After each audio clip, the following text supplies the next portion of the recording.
मार्केटमध्ये ताजी ताजी हिरवीगार कोथिंबिरी पाहिली की कोथिंबिरी वडी बनवण्याचा मोह काही आवरत नाही. या कोथिंबिरी वड्या पहा, या अगदी टोस्ट प्रमाणे याचे आकार आहेत. अगदी पातळ कापलेल्या आहेत, तरीही बाहेरून कुरकुरीत आणि आतमधून मस्त नरम शिजलेल्या अशा कोथिंबिरी वड्या मी केलेल्या आहेत. आणि स्टोअर करण्यासाठी सुद्धा एक खास पद्धत सांगितलेली आहे. आणि हे मिश्रण बनवताना आहे ना, मी एक खास पदार्थ वापरणार आहे. तोच पाहण्यासाठी व्हिडिओ स्किप न करता शेवटपर्यंत पहा. आता ही ताजी ताजी हिरवीगार कोथिंबिरी मी निवडून घेतलेली आहे. आणि याचे कोवळे कोवळे जे देठ असतात ना, म्हणजे अगदी मुळापर्यंत जोपर्यंत ते मोडले जात आहेत, तोपर्यंत मी हे तोडून एका बाजूला घेतलेले आहेत. कोथिंबिरी आणि हे देठ स्वच्छ धुवून निथळून घेतलेले आहेत. एक्स्ट्राचं जर पाणी असेल तर ते सुद्धा पुसून घ्यायचं आहे कॉटनच्या कपड्याने. आता देठ आणि थोडीशी कोथिंबिरी मी मिक्सरच्या भांड्यामध्ये घातली. कोथिंबिरी छान निथळलेली होती, त्यामुळे चिरून सुद्धा बारीक घेतली. आता कोथिंबिरीच्या देठांमध्येच 2 ते 3 हिरव्या मिरच्या, 4 ते 5 लसूण आणि अर्धा ते 1 इंच आलं घालून घ्यायचं आहे. आता हे मिश्रण भरड किंवा बारीक असं वाटून घ्यायचं आहे. तर त्याचसोबत मी इथे अर्धा चमचा जिरं घालायचं आहे. जिऱ्यामुळे छान चव येते. आणि मी 1 कप ओलं खोबरं घेतलेलं आहे.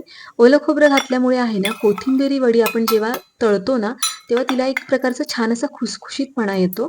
आणि मी वाटीने सुद्धा मोजून दाखवते. साधारण 1 वाटी आमटी भाजीच्या वाटीने मी 1 वाटी ओलं खोबरं घेतलेलं आहे. आणि हे खोबरं सुद्धा मी या मिक्सरच्या भांड्यात सोबतच वाटून घेणार आहे. त्याचसोबत मी इथे फुटाण्याची डाळ घेतलेली आहे. म्हणजे आपण बेसन तर वापरणारच आहोत, पण त्यासोबतच मी इथे फुटाण्याची डाळ सुद्धा घेतलेली आहे. ही फुटाण्याची डाळ वापरून आहे ना, तुम्ही एकदा कोथिंबिरी वडी बनवून बघा. खूप छान चविष्ट तर लागतातच, हलक्या बनतात, कुरकुरीत बनतात आणि खूपच छान बनतात या कोथिंबिरी वड्या एकदम. म्हणजे तुम्ही स्टार्टर म्हणून सुद्धा खाऊ शकता किंवा संध्याकाळच्या छोट्या भुकेसाठी अशा गरम-गरम तळून देऊ शकता मुलं शाळेतून आल्यावरती, किंवा शॉर्ट ब्रेकसाठी सुद्धा कोथिंबिरी वडीचा एक डबा म्हणून तुम्ही देऊ शकता. म्हणजे आधी स्टोअर करून ठेवू शकता आणि मग पाहिजे तेव्हा तळून घेऊ शकता. आता थोडंसं पाणी घातलं आणि हे जे वाटण आपण वाटून घेतलेलं आहे ते वाटून घेतलेलं आहे. बारीक किंवा थोडंसं जाडसर जरी राहिलं तरी सुद्धा चालणार आहे. परंतु आपण पाणी घातलं की छान असं बारीक होतं. आता यामुळे आहे ना, कोथिंबिरी वडीसोबत वेगळी अशी चटणी सुद्धा बनवण्याची गरज पडत नाही. यामध्ये आपण सगळं ऑलरेडी घातलेलंच आहे.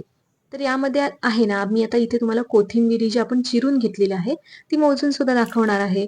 तर इथे मी ज्या वाटीने आपण साधारण आमटी भाजी घेतो ना ताटामध्ये, त्याच वाटीने मी इथे कोथिंबिरी 3 वाट्या मी घेतलेली आहे मोजून. आता आपण हे जे मिश्रण आधीचं घातलेलं आहे वाटण, त्यामध्ये आपल्याला बेसन पिठाचा अंदाज येण्यासाठी किंवा पाण्याचा अंदाज येण्यासाठी हे जे मिश्रण आहे ना, ते व्यवस्थित असं मिक्स करून घ्यायचं आहे सगळ्यात आधी. हे बघा अशा पद्धतीने. आता हे मिश्रण व्यवस्थित मिक्स झालेलं आहे. यामध्ये मी 1 वाटी बेसन घातलेलं आहे. त्याचबरोबर 2 टेबलस्पून इतकं तांदूळाचं पीठ सुद्धा घालून घेतलेलं आहे. तांदूळाच्या पिठामुळे आहे ना, थोडीशी कोथिंबिरीला कुरकुरीतपणा येतो. हळद घातली आणि इथे ना मी 1 चमचाभर लाल तिखट घातलेलं आहे. परंतु मी तुम्हाला सांगेन की तुम्ही लाल तिखट शक्यतो घालू नका, कारण मिरची घातलेलीच आहे. लाल तिखट घातल्यामुळे काय होतं, कोथिंबिरी वडी आहे ना, ती हिरवीगार दिसत नाही, लालसर दिसते. यातील फरक सुद्धा तुम्हाला पुढे सांगणारच आहे. तुम्ही आतापर्यंत पाहिलंच आहे की मी हळद घातली, मीठ घातलं, सॉरी मीठ घातलेलं नाहीये. तर आता मी इथे मीठ घालणार आहे. तर हे मीठ मागावून घालण्याचं कारण काय, तर मी असं थोडंसं सपाट असं हे मिश्रण करून घेतलं, जेणेकरून मिठाचा अंदाज येतो. कारण कोथिंबिरी वडी बनवताना बघितलं असेल तुम्ही, मिठाचा अंदाज इकडे-तिकडे मागे-पुढे होतो. आणि म्हणूनच हे मिश्रण सगळं एकत्र झाल्यानंतर आहे ना, आपल्याला परफेक्ट असा मिठाचा अंदाज येतो. त्यासाठी मिठाचं हे मिश्रण आहे ना, ते पूर्ण एकत्र झाल्यानंतरच मीठ घातलेलं आहे.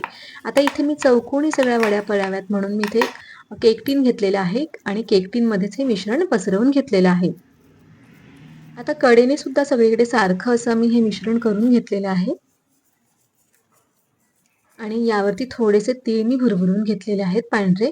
तर हे तीळ जे आहेत ते तुम्ही मिश्रण तयार करताना सुद्धा घालू शकता. आता कढईमध्ये पाणी घातलं. कढई काळी पडू नये म्हणून लिंबाचं फोड घातलं आणि चांगली उकळी यायला लागली की हे जे आपण मिश्रण टाकलेलं आहे केक टीनमध्ये ते ठेवून घ्यायचं आहे. साधारण 20 मिनिटं या कोथिंबिरी वडीला वाफ काढून घ्यायची आहे.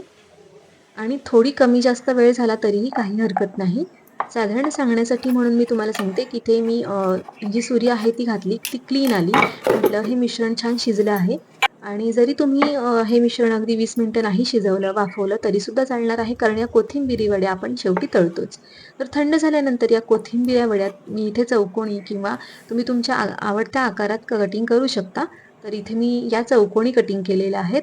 आणि या कोथिंबिऱ्या वड्या बघा आत्ताच खूप सुंदर दिसतायत आणि या चौकोनी कटिंग केलेल्या आहेत. तर मी आता माझ्याकडे एक काचेचा टीन आहे, त्याच्यामध्ये मी या स्टोअर करून सुद्धा ठेवू शकता आणि मी अशा पद्धतीने कोथिंबिरी वडीचं हे मिश्रण आहे ना, ते ठेवत असते आणि या असं कोथिंबिरी वड्या अशा बनवून ठेवल्या ना वाफवून फ्रीजमध्ये पॅकबंद डब्यामध्ये, तर तुम्हाला जेव्हा हव्यात तेव्हा त्या गरम-गरम तळून घेऊ शकतो आणि अशा पद्धतीने कोथिंबिरी वडीचं हे मिश्रण आहे ना, ते 8 दिवसांपर्यंत तुम्ही स्टोअर करून ठेवू शकता फ्रीजमध्ये. आता हे जे मिश्रण आहे ना ते ह्या आता मी या वेगळ्या प्रकारे कटिंग केलेले आहेत आणि सेम प्रमाण आहे, सेम मिश्रण वापरलेलं आहे. फक्त मी यामध्ये लाल तिखट वापरलेलं नाहीये, जे मी तुम्हाला मगाशी सांगितलेलं आहे आणि लाल तिखट न वापरल्यामुळे हे जे मिश्रण आहे कोथिंबिरी वडीचं वापरलेलं, ते एकदम हिरवंगार दिसत आहे. आता या कोथिंबिऱ्या वड्या आहेत ना, त्या आपल्याला छान तळून घ्यायच्यात मंद आचेवरती आलटून-पालटून छान कुरकुरीतपणा येईपर्यंत. छान तळल्यानंतर या कोथिंबिऱ्या वड्या आपण काढून घ्यायच्या आहेत. आणि हे बघा किती मस्त दिसतात कोथिंबिरी वडी आणि एवढी छान लागली होती, टेस्टी लागली होती.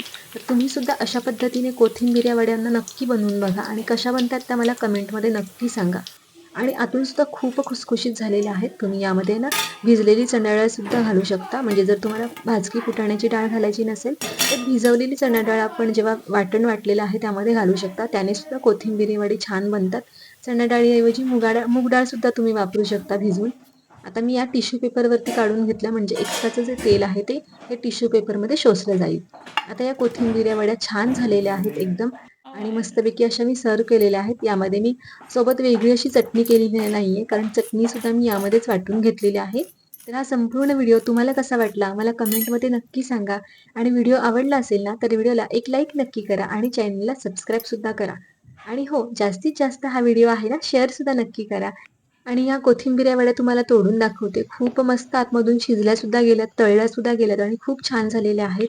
आणि या ज्या मी अगदी पातळ अशा कटिंग केलेल्या कोथिंबिऱ्या वड्या आहेत ना, त्या जास्त मला आवडतात.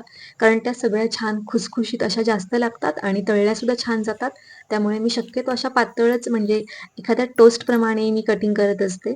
आणि यासुद्धा खूप छान झालेल्या आहेत आणि तुम्ही आवाज ऐकून घ्या. यासुद्धा छान कुरकुरीत झालेल्या आहेत. मिश्रण सेमच वापरलेलं आहे मी, फक्त याचा आकार असा काढलेला आहे. एकदम जाड ठेवलेलं नाहीये, पातळ कटिंग केलेले आहेत आणि तुम्ही तोडताना सुद्धा तुम्ही याचं टेक्स्चर जे आहे ते बघूच शकता आणि त्यावरून सुद्धा समजू शकता या कोथिंबिऱ्या वड्या किती मस्त अशा बनलेल्या आहेत. आणि हेच जे मिश्रण आहे ना ते तुम्ही सुद्धा नक्की बनवून